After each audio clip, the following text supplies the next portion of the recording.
Hello बच्चों, कैसे हो आप सब लोग। मैं उम्मीद करता हूँ आप बहुत अच्छे से होंगे और आपकी पढ़ाई बहुत अच्छे से चल रही होगी। तो आज की क्लास में हम लोग पढ़ेंगे binomial theorem in one shot. एक शॉट में बायनोमियल थ्योरम को कैसे ख़त्म किया जाता है वो हम लोग पढ़ेंगे और ये रिवीजन पॉइंट ऑफ व्यू से है। बच्चों एक चीज़ और ध्यान रखना कि डिटेल बायनोमियल थ्योरम अगर किसी बच्चे को पढ़ना है तो उसकी भी लिंक हम दे देंगे। ये हम एक शॉट के लिए जो इंपॉर्टेंट पार्ट है वो हम आपको कराते हैं और इंपॉर्टेंट क्वेश्चन डिस्कस करेंगे। तो स्टार्ट करते हैं। सबसे पहले इसमें कुछ बेसिक्स आपको पता होना चाहिए। बेसिक्स क्या है बच्चों? तो बेसिक्स में n फैक्टोरियल की डेफिनेशन आपको आनी चाहिए। The product of first n natural number is known as n factorial. तो 1 इंटू 2 इंटू 3 से लेकर n तक का प्रोडक्ट को हम लोग बोलते हैं n फैक्टोरियल। यहाँ पे n अपना नेचुरल नंबर होता है। एडिशनली 0 फैक्टोरियल की वैल्यू 1 होती है। n फैक्टोरियल को हम लोग n into n minus 1 factorial लिखते हैं। और कोशिश करिएगा कि आपको कम से कम 6 फैक्टोरियल तक की वैल्यू मालूम हो। क्लियर? तो product of first n natural number is known as factorial n। 0 factorial equal to 1 by definition. n factorial की value n into n minus 1 factorial. तो ये पहला पॉइंट है जो आपको आना चाहिए। दूसरा होता है कम्बिटोरियल कोफिशिएंट NCR। ये होता है n factorial upon r factorial n minus r factorial. जहाँ पे n अपना नेचुरल नंबर है, r जो है वो होल नंबर है और n की वैल्यू ग्रेटर देन और इक्वल टू r के इक्वल है। तीसरा इसमें होता है बच्चों इसकी प्रॉपर्टीज़ NCR की, और इन सब प्रॉपर्टी का प्रूफ भी होता है। आप क्या करिएगा, सिंपली ओपन कर दीजिएगा। मैंने क्या कहा, ये n फैक्टोरियल लिखा हमने, ये सब आप एक बार देखते जाओ अच्छे से। तो इसमें पहली प्रॉपर्टी है कि NCR की value NC n minus r के इक्वल होती है। दूसरा, इसको बस ओपन करेंगे आंसर आ जाएगा। और ये ध्यान रखिएगा n factorial r factorial n minus r factorial में r आपका होल नंबर है, n नेचुरल नंबर है और n की वैल्यू हमेशा ग्रेटर देन और इक्वल टू r रहेगी। अगला होता है इसमें NCx की वैल्यू अगर NCy के इक्वल है तो this implies x equal to y और x plus y equal to n। तीसरा इसमें होता है बच्चों कि NCr प्लस NCr माइनस 1 की वैल्यू होती है। जैसे सबस्क्रिप्ट में एक का डिफरेंस है और सुपरस्क्रिप्ट सेम है तो n प्लस 1CR। फोर्थ होता है इनका ratio NCR upon NCR minus 1। तो ये होता है अपॉन r ऊपर n plus 1 minus r। Fifth होता है आपका NCR को आप लिख सकते हैं n by r times n minus 1C r minus 1। इसको ध्यान रखना, सबका अलग अलग इंपॉर्टेंस है। जैसे हमें डिफ्रेंसिएशन से या इंटीग्रेशन से रिलेटेड अगर कोई रिजल्ट प्रूव करना होता है तो हम लोग इसको यूज़ करते हैं।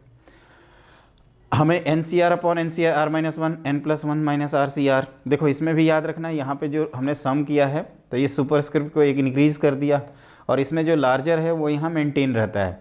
यहाँ पे NCR अपॉन NCR माइनस 1 में हमने क्या किया, ये R यहाँ है और similar n plus 1 minus R। इसको n plus 1 by R minus 1 भी स्टूडेंट लिखते हैं, लेकिन वो मैं सलाह नहीं दूंगा। मैं कहूँगा कि आप इसको ऐसे ही याद रखें और ये आपके लिए सबसे अच्छा रहेगा। क्लियर? इस तरह से याद रखेंगे तो अच्छा रहेगा। और ये बेसिक्स है। बेसिक्स का मतलब कि इतनी चीज़ें तो आपको भैया आनी ही चाहिए, चाहे कुछ भी हो जाए, है ना। अब इसके बाद लिखिए नेक्स्ट पॉइंट। अब देखो बच्चों, a plus b to the power n binomial theorem for any index. इसमें सिर्फ एक ही फॉर्मूला है a plus b to the power n और इसी के इर्द गिर्द ये पूरा चैप्टर घूमता है। तो ये लिखते हैं हम लोग NC0 a की पावर n, NC1 a की power n minus 1b, NC2 a की power n minus 2 b square और NCR a की power n minus r b की पावर r और लास्ट में NCn b की पावर n। क्लियर? इसको ध्यान रखना, ये सिग्मा नोटेशन में हम लोग ऐसे भी लिख सकते हैं r equal to 0 to n NCR a की power n minus r b की पावर r। आप ध्यान से देखो, r 0 से स्टार्ट हुआ है n तक गया है। यहाँ हर टर्म में a और b के जो पावर का सम है वो इंडेक्स के इक्वल है और ये ध्यान रखिएगा n नेचुरल नंबर है। क्लियर? अब इसमें क्या होता है, ये पहला एक्सपेंशन होता है। अब इसी में a की जगह b की जगह माइनस b कर देते हैं तो ये हो जाता है sigma r varies from 0 to n NCR a की power n minus r minus b की पावर r। फिर तीसरा इसमें होता है 1 प्लस एक्स की पावर n का अगर एक्सपेंशन लिखते हैं तो ये NC0 NC1 times x NC2 times x square से लेकर n c n times x की पावर एन। तो आपको इसमें एन सी आर एक्स की पावर आर भी आएगा एक जगह, जैसे मान लीजिए यहाँ पे हम लिख देते हैं, और up to n c n x की पावर एन। तो एक टर्म यहाँ पे लिख लेना, कोफिशिएंट ऑफ एक्स की power r in 1 plus x की पावर एन। तो ये लिखते हैं एन सी आर। अब फोर्थ में हम लोग क्या करते हैं, 1 minus x to the power n लिखते हैं, summation r vary from 0 to n n c r minus 1 to the power r. तो ये 4 आपके एक्सपेंशन हैं जिसको आपको हमेशा याद रखना है। कैसे किया बताओ? तो कहोगे कि a plus b to the power n को लिखा, b की जगह माइनस भी लिख दिया, a की जगह 1, b की जगह x लिख दिया, a की जगह -1, b की जगह a की जगह 1 और b की जगह माइनस x लिख दिया।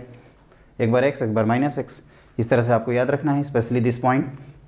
इसका एप्लीकेशन ये है कि आप कह सकते हो कि कोफिशिएंट ऑफ x की power n in 1 plus x to the power 2n, ये कितना लिखेंगे? तो आंसर लिखेंगे 2nCn, है ना। इस तरह का कोई भी एग्जाम्पल लिख सकते हो, बस ये है। अब लिखिए नेक्स्ट पॉइंट। अब देखो बच्चों, अगला होता है जनरल टर्म। जनरल टर्म का मतलब r प्लस 1 है टर्म। जैसे a plus b to the power n लिखा है हमने, तो ये लिखा nc0 x की a की power n, nc1 a to the power n minus 1 b, और ये जो है ये आपका r प्लस 1 है टर्म है b की पावर r। तो जनरल टर्म या r प्लस 1 है टर्म को इस तरह से लिखते हैं, NCR a की power n minus r b की पावर r। एक्चुअली हमने कहा था ना कि एक ही फॉर्मूले का गेम है पूरे चैप्टर में। मिडिल टर्म लिखते हैं। मिडिल टर्म के ट्रिक बता देते हैं। जैसे मान लीजिए कि नंबर ऑफ टर्म्स जो हैं वो n प्लस 1 होते हैं। जैसे 1 plus x to the power 10 लिखा है तो 11 टर्म आएंगे। तो 11 में जो 6th है, छठा टर्म, वो मिडिल टर्म होगा। लेकिन अगर नंबर ऑफ़ टर्म्स आपके 10 हैं, जब n की वैल्यू ऑड आएगी तो नंबर ऑफ़ टर्म्स आपके हमेशा इवन आएंगे। तो 10 में जब बीचों बीच जाओगे तो 5 इधर 5 उधर। तो इसमें बस ये आपको होता है कि n अगर इवन है, n मतलब ध्यान रखना इंडेक्स, तो n प्लस 1 टर्म्स को आप ऐसे ब्रेक कर सकते हैं। ऐसे ही डब्बे बना के याद रखोगे ना तो कभी भूलोगे नहीं। और ये n/2 इधर, n/2 इधर और एक यहाँ, टोटल देखो n प्लस 1 है। और यहीं आपका मिडिल टर्म है, और ये कौन सा टर्म है? तो n/2 प्लस 1th, मतलब r की वैल्यू n/2। दूसरा, n की वैल्यू अगर ऑड है तो आपके हाफ हाफ टर्म हो जाएंगे इस तरह से, n प्लस 1/2 इधर, n प्लस 1/2 इधर। तो इसको आप लिखोगे तो ये t ऑफ n प्लस 1/2, ध्यान रखना r की वैल्यू यहाँ कुछ और होगी, और ये t की वैल्यू n प्लस 1/2 प्लस 1, तो n प्लस 3/2 आ जाएगा। तो बस इसको ध्यान रखिएगा। क्लियर? जैसे अगर मान लीजिए कि 1 plus x to the power, मान लीजिए 2x प्लस एक्स की पावर 10 है, तो इसमें आपका मिडिल टर्म जो होगा वो 6th होगा, t6। और 3x स्क्वायर माइनस 2 की पावर अगर 9 है तो इसमें मिडिल टर्म होगा t5 एंड t6। अब इसकी वैल्यू निकाल लेंगे हम लोग आराम से जनरल टर्म के थ्रू। बस यही है इसमें इम्पॉर्टेंट। मिडिल टर्म कैसे निकालते हैं? मिडिल टर्म मतलब एक्सपेंशन का मिडिल टर्म। और एक इसमें ये भी ध्यान रखिएगा, तीसरा होता है टर्म इंडिपेंडेंट ऑन एक्स। इसमें अभी क्वेश्चन भी करेंगे, टर्म्स इंडिपेंडेंट ऑन एक्स। इसको कैसे करोगे? तो आप कहोगे कि सर आपको क्या करना है, कोफिशिएंट ऑफ एक्स की पावर 0 इन द एक्सपेंशन। हमें x की पावर 0 का कोफिशिएंट निकालना है गिवन एक्सपेंशन में, वही होता है टर्म इंडिपेंडेंट ऑन x। हम लोगों ने पढ़ा है कि NCR में होल नंबर होती है, तो अगर r की वैल्यू होल नंबर नहीं आती है तो बोलेंगे कि टर्म इंडिपेंडेंट ऑन x है ही नहीं। ये मैं ये समझा रहा था कि इसमें मिडिल टर्म t6 है, r की वैल्यू 5 लेंगे इसके करेस्पॉन्डिंग, इसमें मिडिल टर्म आपके t5 एंड t6 दोनों होंगे, दोनों होंगे, दोनों होंगे, दोनों होंगे। कब दोनों होंगे? जब नंबर ऑफ टर्म्स इवन रहेगा। तो ये जनरल टर्म हो गया, मिडिल टर्म हो गया, टर्म इंडिपेंडेंट ऑन x हो गया। और ये ध्यान रखिएगा, मिडिल टर्म का ही जो बायनोमियल कोफिशिएंट होता है वो न्यूमेरिकली ग्रेटेस्ट होता है। तो अगला पॉइंट लिखो, नेक्स्ट पॉइंट। देखिए बच्चों, अगला होता है न्यूमेरिकली ग्रेटेस्ट टर्म। जैसे मान लीजिए किसी एक्सपेंशन में 10 टर्म है, a और b की हम वैल्यू असाइन कर देते हैं तो सभी 10 टर्म की वैल्यू आ जाएगी। तो उसमें न्यूमेरिकल वाइज मतलब मैग्नीट्यूड वाइज सबसे वैल्यू किसकी ज़्यादा है वो हमें निकालना है। तो उसका एक डेरिवेशन होता है जो बहुत ही लेंदी है, हम डेरिवेशन कराते हैं, लेकिन अभी क्या है क्रैश कोर्स चल रहा है तो डायरेक्टली फॉर्मूला लिख देंगे in a plus b to the power n, तो नंबर ऑफ टर्म्स हो जाएंगे n+1। तो हम लोग क्या करते हैं n+1 upon modulus of a by b, ये ध्यान रखना a और b का ऑर्डर चेंज नहीं करेंगे, +1 निकालेंगे और इसकी वैल्यू मान लेते हैं t। अब इसमें दो केस बनता है, अगर इफ़ t की वैल्यू इंटीजर आती है then t of t and t of t+1 are numerically greatest term and equal, greatest terms and are equal. एक कॉमन सेंस है ना कि आप कह सकते हो कि सर ये दो कैसे एक साथ ग्रेटेस्ट हो सकते हैं, ये तभी हो सकते हैं जब इनकी मैग्नीट्यूड वाली वैल्यू क्या हो, ज़्यादा हो।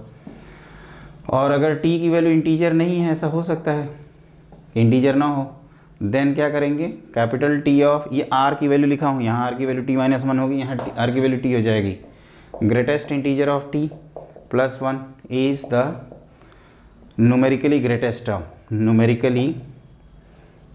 टर्म। ये आपके ऊपर से निकल गया होगा, ये मैं बताता हूँ क्या है।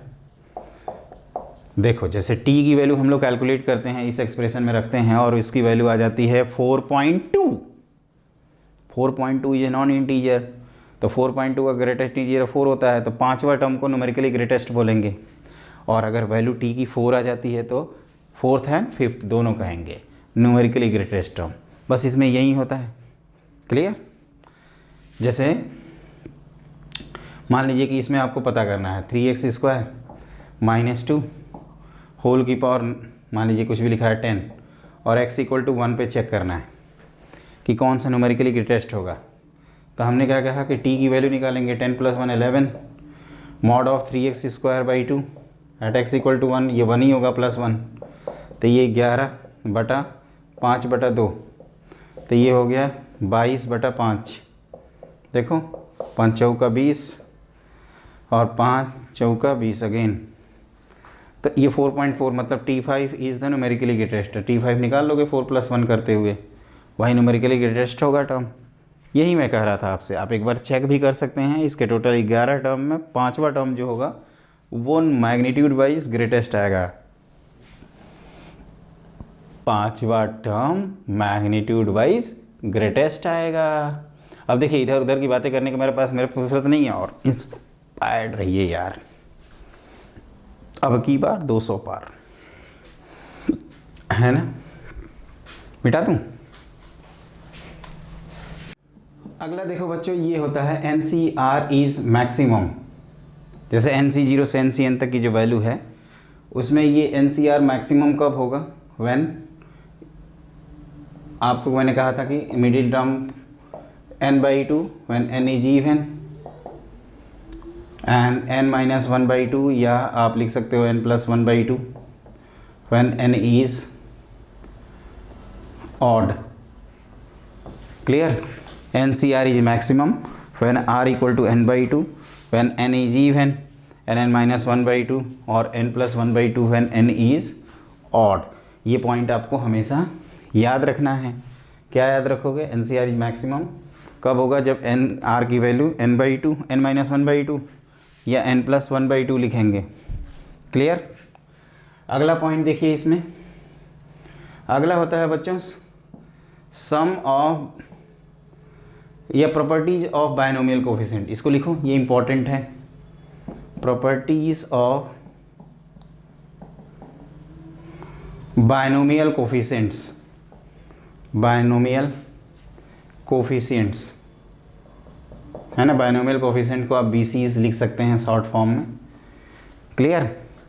तो जैसे आपको 1 + x⁴n का एक्सपेंशन दिया है, NC0 NC1, हमने कहा था ना कि जितना तेज़ी से आप इस एक्सपेंशन को लिख लेंगे उतनी तेज़ी से ये चैप्टर भी समझ में आ जाता है। NC2 x² से लेकर NCn x⁴n तक। तो आप क्या करिए, इसमें पुट कर दीजिए x की वैल्यू 1 और -1, तो जब 1 पुट करेंगे तो NC0, NC1, NC2 से लेकर NCn तक का सम आ जाएगा 1 + 1 2 की पावर n।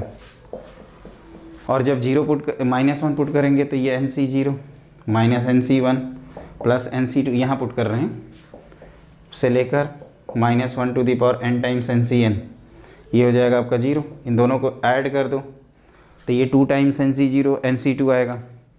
तो वी गेट 2 रिजल्ट आपको और मिल जाएंगे, NC0 + NC2। ये इवन सब्सक्रिप्ट वाले जो हैं इनकी वैल्यू हो जाएगी 2 की power n - 1 = NC1, NC3, NC5, subtract करने पे ही आएगा। क्लियर? तो इस तरह से आपको ये रिजल्ट याद होने चाहिए।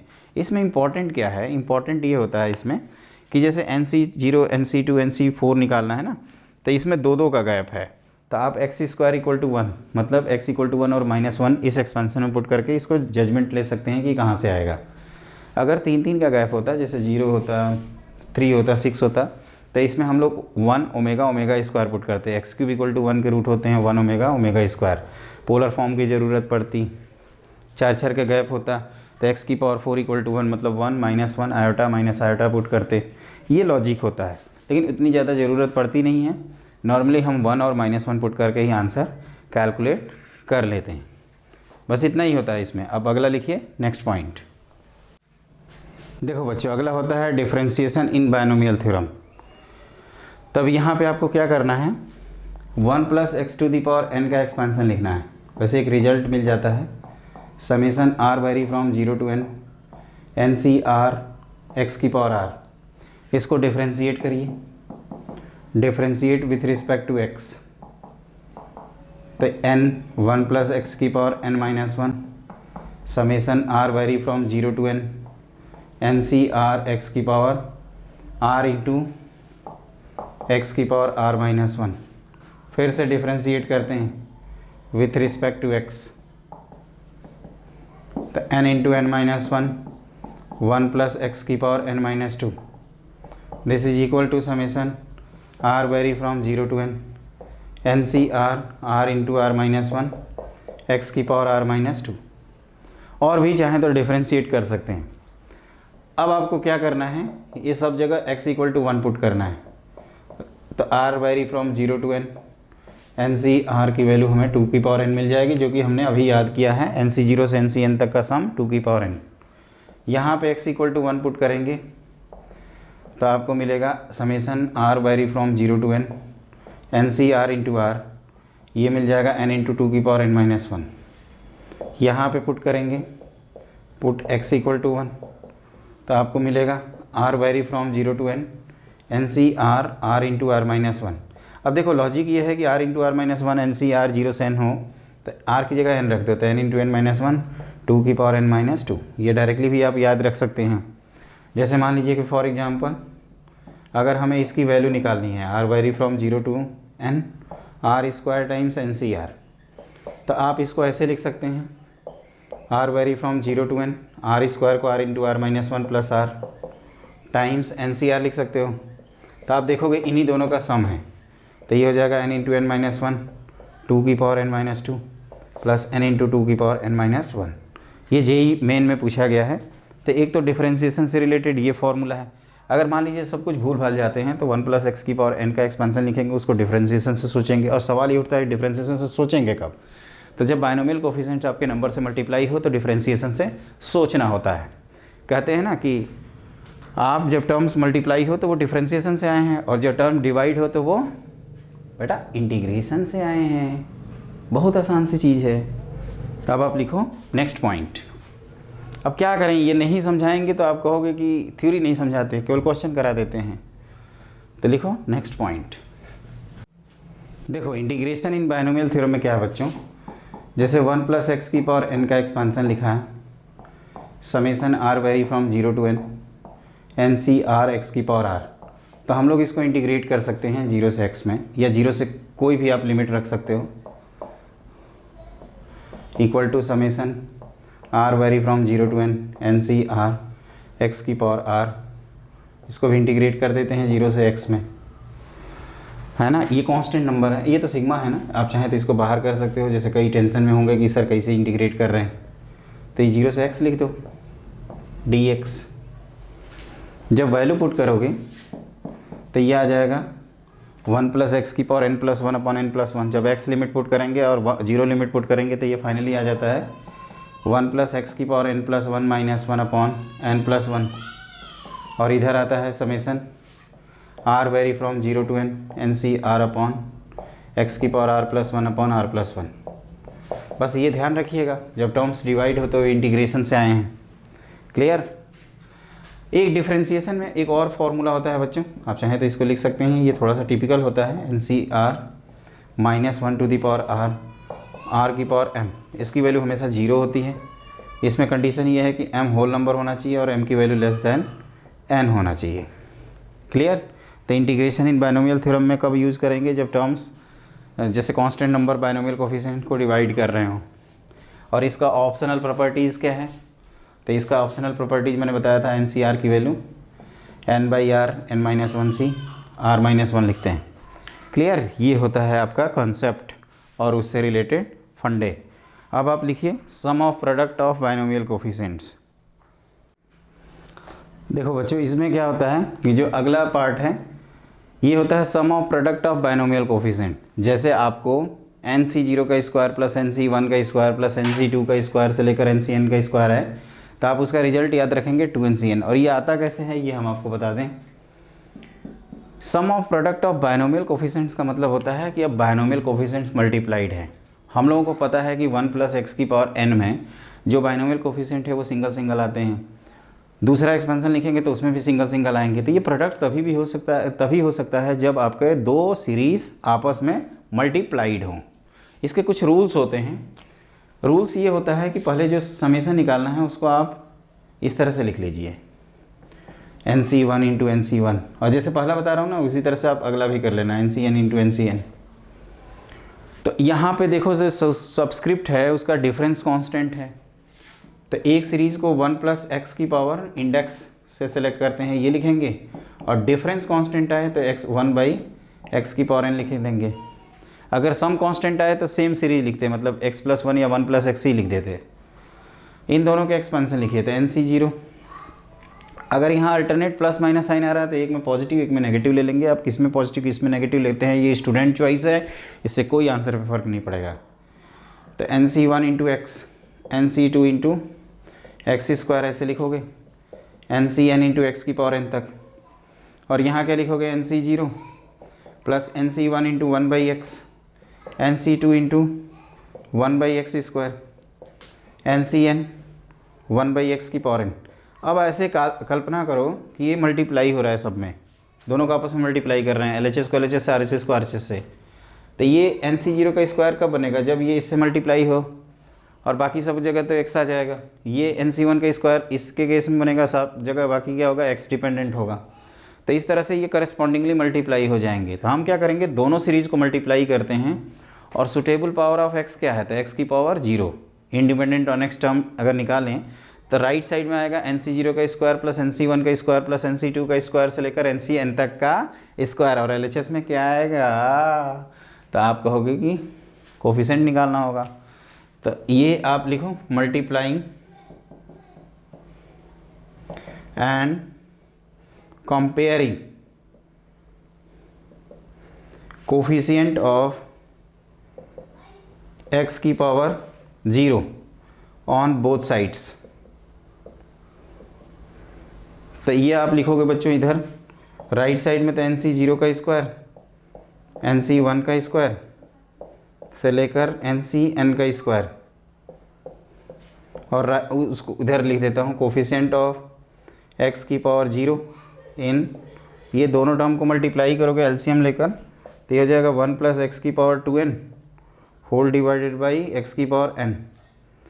तो देखो ये x की पावर n से डिवाइड हो रहा है तो आप कह सकते हो this is equal to s, और आप एक्स्ट्रा काउंट करोगे कोफिशिएंट ऑफ x की power n in 1 plus x की पावर 2n, तो विच इज़ 2nCn के इक्वल। क्या लिखेंगे 2nCn के इक्वल लिखेंगे कोफिशिएंट ऑफ x की पावर n। तो ये है sum of product of binomial coefficients. जैसे मैंने इसको किया उसी तरह से आप इसको सोच सकते हैं। आप इसको मल्टीप्लाई कर दीजिएगा।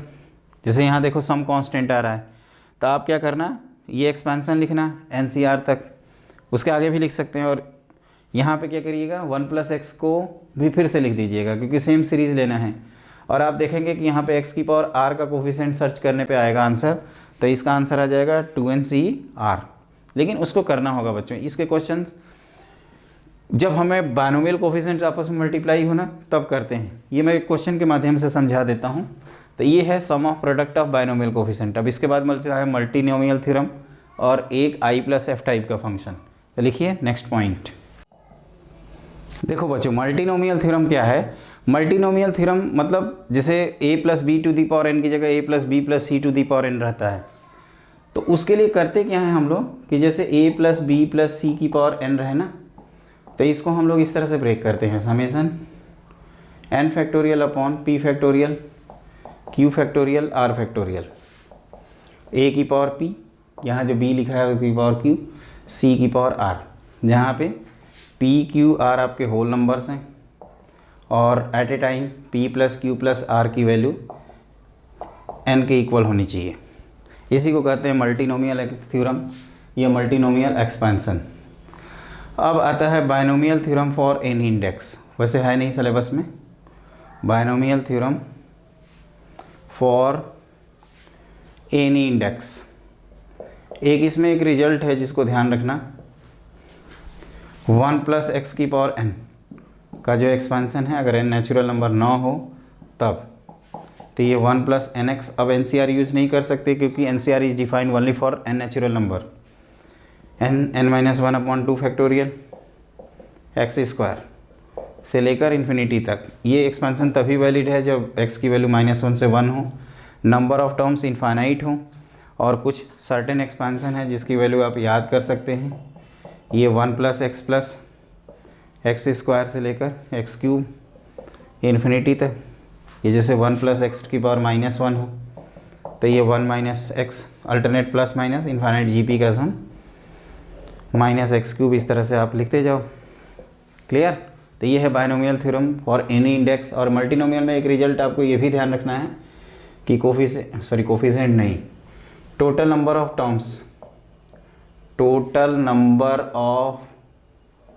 टर्म्स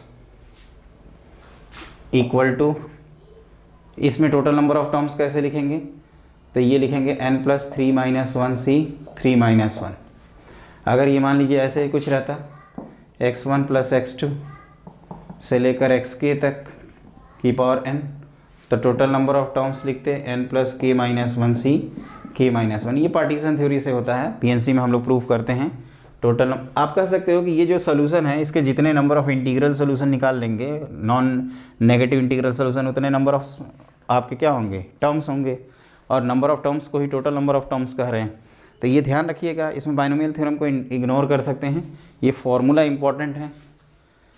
और एक आप ये भी ध्यान रखना, इसको कभी कभी यूज़ करता जाता है, लेकिन ये तभी है जब ये इंडिपेंडेंट चीज़ें हों। जैसे एक में x है, एक में y है, एक में z है, एक में p है, एक में q है, एक में r है। x, x², x³ x की पावर 4 टाइप के एक्सप्रेशंस के लिए वैलिड नहीं होता, क्योंकि चीज़ें कई जगह मर्ज होकर सेम टर्म्स क्रिएट कर सकती हैं। जैसे मान लीजिए x पे सभी डिपेंडेंट हैं, तो x² के टर्म 2-3 जगह आ सकते हैं, तो उसको कलेक्ट। हाँ, लेकिन एक चीज़ ध्यान रखना, जब एक्सपेंशन करेंगे ना तो सारे टर्म्स इसी तरह से आएंगे, बाकी अलग बात है कि वो कंबाइंड हो जाए। तो ये रहा मल्टीनोमियल थ्योरम। इसका वैसे डेरिवेशन होता है, जिन बच्चों को डिटेल पढ़ना है वो आराम से आप क्रैश कोर्स वाली लिस्ट में दिया हुआ है, उसको आप पढ़ सकते हैं। ओके, अब आप लिखिए नेक्स्ट पॉइंट। देखो बच्चों, अब क्वेश्चन की सीरीज स्टार्ट करते हैं। If the term independent on x is k then 18k is equal to, क्या करेंगे, जनरल टर्म लिखेंगे, x के पावर कलेक्ट करेंगे, उसको 0 कर देंगे क्योंकि टर्म इंडिपेंडेंट ऑन x चाहिए, और उसके बाद k की वैल्यू निकल जाएगी, फिर 18 से मल्टीप्लाई कर देंगे। सॉल्व करते हैं। तो देखिए जनरल टर्म आपने लिखा, ऐसे ही क्वेश्चन होता है, इसमें टफ थोड़े क्वेश्चन आएंगे बाइनोमियल थ्योरम के, जितना थ्योरी बताया है उसी से रिलेटेड होगा। क्वेश्चन तो लिखा है ये 9CR 3x² 2 की पावर 9 - r और -1/3x की पावर r। तो इसमें जो कांस्टेंट पार्टी है उसको हम लोग एक जगह कलेक्ट कर लेते हैं, और ये -1/3 की पावर r ये कांस्टेंट, और x की पावर देखो यहाँ 18 माइनस ये 3r हो जाएगा। इसको 0 करते हैं। फॉर x की power 0 we have 18 minus 3r की वैल्यू 0 करेंगे तो r की वैल्यू 6 आ जाएगी, विच इज़ ट्रू। तो k कितना होगा, टर्म इंडिपेंडेंट ऑन x 6 रख दो यहाँ पे, तो 9c6 3/2 की पावर 3 है ना, समझना इसको, और -1/3 की पावर 6, और इसी को कह रहा है k।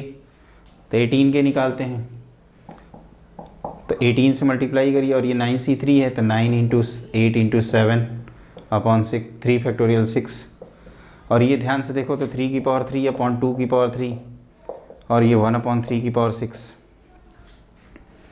तो एक एक करके मल्टीप्लाई करेंगे, जैसे देखो ये 3 हुआ, ये 3 की पावर कैंसिल है ना, 8 कैंसिल, कितना आ जाएगा फाइनली 7। क्या किए इसमें, कहोगे कि सर जनरल टर्म लिखा आपने, x की पावर कलेक्ट किया, उसको 0 कर दिया, फिर r की वैल्यू 6 आ गई, होल नंबर आ रही है और 0 से 9 के बीच में आ रही है, तो term independent on x k की वैल्यू लिख दिए, उससे आपका आंसर हो गया। इसमें कौन सी नई बात है, ये तो हम भी कर लेते, आपको करना चाहिए था ना बेटा। टर्म इंडिपेंडेंट x का मतलब समझे, अब दोबारा क्वेश्चन नहीं कराऊंगा। टर्म्स इंडिपेंडेंट x का मतलब कोफिशिएंट ऑफ x की पावर 0, बिल्कुल सही सोचा आपने। अब आप लिखिए नेक्स्ट पॉइंट। देखो अगला क्वेश्चन हमने लिखा है द कोफिशिएंट ऑफ x की power 4 in 1 + x + x² + x³ to the power 6। तो यहाँ पे जो बेटा एक्सपेंशन है वो 1 + x + x² + x³ की पावर 6 है। तो ये मल्टीनोमियल से भी सोच सकते हैं, वैसे ये फैक्टराइज हो जाएगा, इसमें आप x² कॉमन लेंगे तो ये 1 + x multiplied by 1 + x² whole की पावर 6, तो ये हो जाएगा 1 + x की पावर 6 और ये 1 + x² होल की पावर 6। ओपन कर दो इसको, तो 6c0 + 6c1 times x, 6c2 times x², 6c3 times x³, 6c4 times x की पावर 4, और अब सब लिखने की ज़रूरत नहीं है। यहाँ 6c0 6c1 times x², 6c2 times x की पावर 4 और भी होगा। अब ये 4 कैसे मिलेगा, तो जब ये इससे मल्टीप्लाई हो, ये इससे मल्टीप्लाई हो, और जब ये इससे मल्टीप्लाई हो। क्लियर। तो बस आपको ये ध्यान, एक्चुअल मल्टीप्लाई करने की ज़रूरत नहीं है। कोफिशिएंट ऑफ x की पावर 4 इक्वल टू 6c0 1 होता है, multiplied by 6c2 15 plus 6c1 6 होता है, और sorry 6c2 again 15,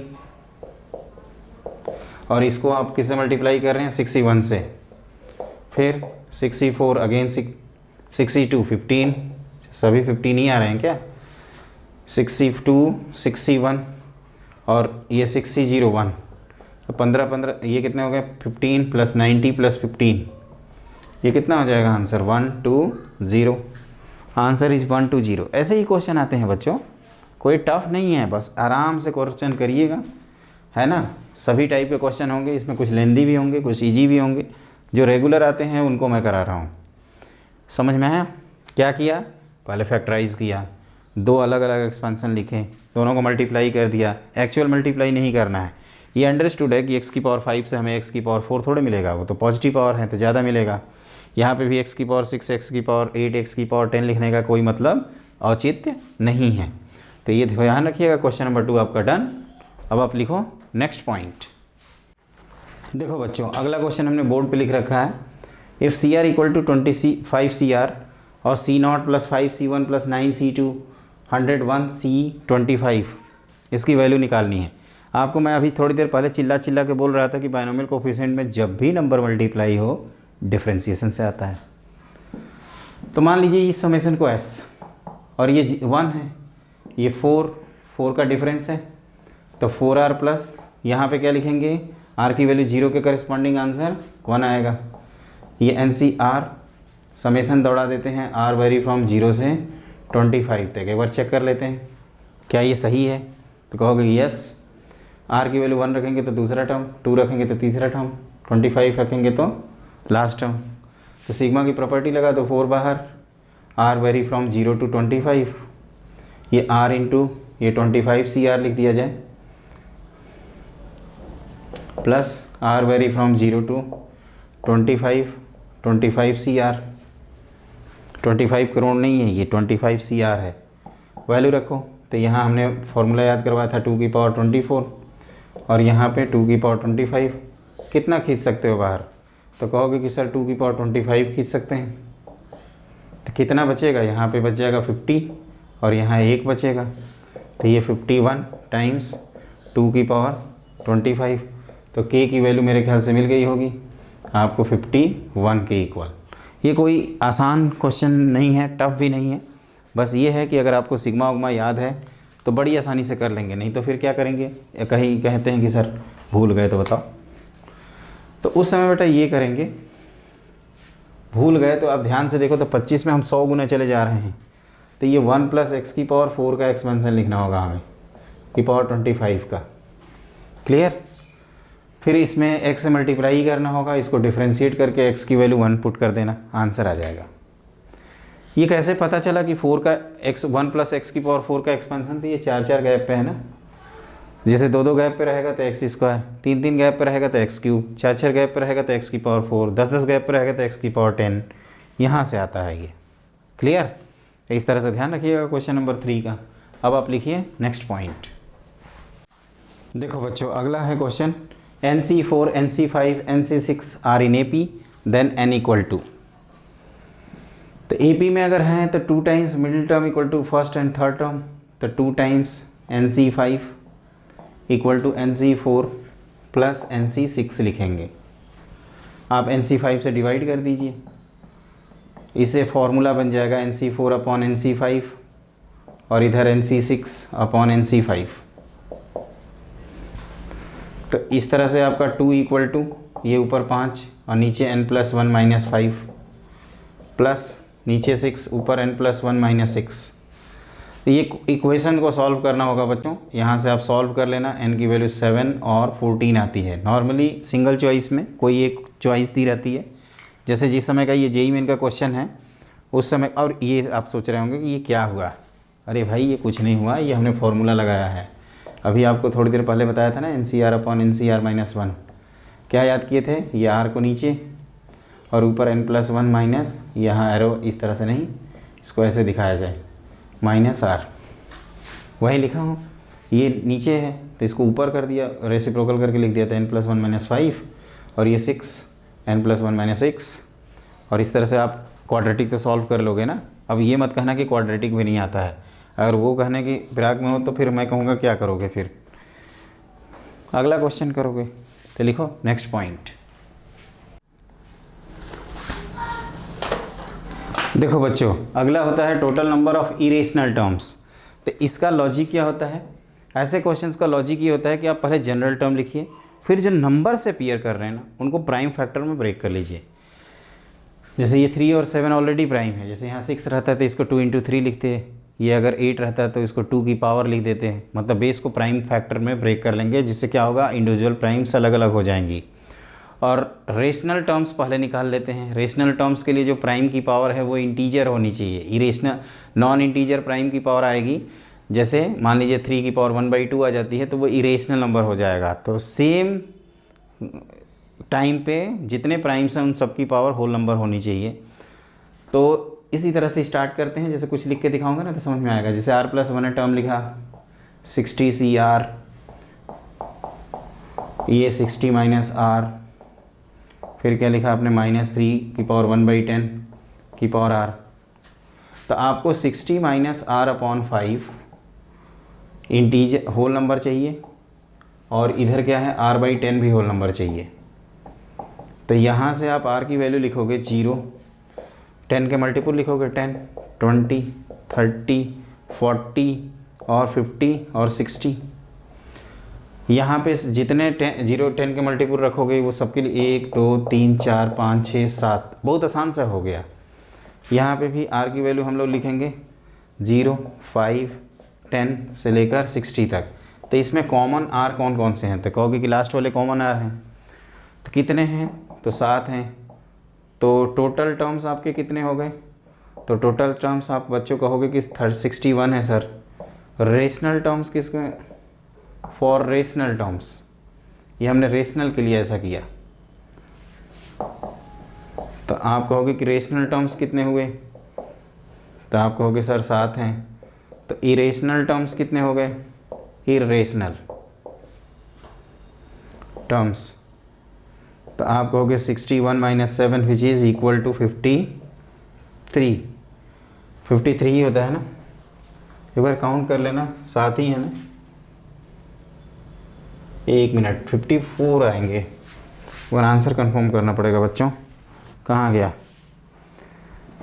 54 rational terms. Okay, answer में 49, 48, 54, 55 दिया, तो 54 रेशनल टर्म्स होंगे, कैलकुलेशन मिस्टेक थी। तो क्या किया हमने, बस ये ध्यान रखना कि ये तो आसान हो गया, खुद प्राइम है, तो अगर ये 6 रहेगा तो इसको 2 इंटू 3 ब्रेक कर लेना, और ये अगर 10 रहेगा तो 2 इंटू 5, 2 कॉमन है ना, तो वो बहुत टिपिकल केस हो जाता है। वैसे उतना आसान और टफ क्वेश्चन नहीं आता, इसमें सिंपल से क्वेश्चन आते हैं। Total number of irrational terms, ये हमने अलग टाइप से कराया। तो पहले टोटल टर्म्स ढूंढें, फिर रेशनल टर्म्स ढूंढें, फिर इरेशनल टर्म्स ढूंढें। आप भी इसी तरह से सोचना। रेशनल टर्म्स आप पूरा लिखना बच्चों, क्लियर। अब ऐसे ही क्वेश्चंस करने हैं, तो लिखो नेक्स्ट क्वेश्चन। देखो बच्चों, ये अगला है, हमने क्वेश्चन लिखा है if r equal to 0 to 25 50 CR 50 minus R C 25 minus R equal to K times 50 C 25, then K is equal to, ये क्या है, sum of product of binomial coefficient, या इसको सिग्मा प्रॉपर्टी से ब्रेक कर सकते हैं। मान लेते हैं जो भी टर्म्स लिखा है उसकी वैल्यू S है, तो ये सिग्मा आप क्या करिए, इसको ब्रेक कर दीजिए। तो 50 factorial upon R factorial, 50 minus R factorial, इसको ब्रेक करते हैं तो 50 माइनस R का factorial whole divided by 25 minus R का फैक्टोरियल, और इनका डिफरेंस कितना है, तो 25 फैक्टोरियल है। तो ये देखो टर्म कैंसिल हो गया। अब आप थोड़ा सा अलर्ट रहो, आप क्या करिए, आप इसको ऐसे लिख सकते हैं 50 फैक्टोरियल 25 फैक्टोरियल 25 फैक्टोरियल। तो आप कहोगे सर एक 25 फैक्टोरियल आपने डिनोमिनेटर में एक्स्ट्रा क्रिएट कर दिया, तो आपको मल्टीप्लाई भी करना होगा। R factorial 25 minus R factorial, देखो ये आपस में कैंसिल किया, ये 25 फैक्टोरियल यहाँ है ही, है ना, ये कैंसिल हुआ 25 पर 50 फैक्टोरियल।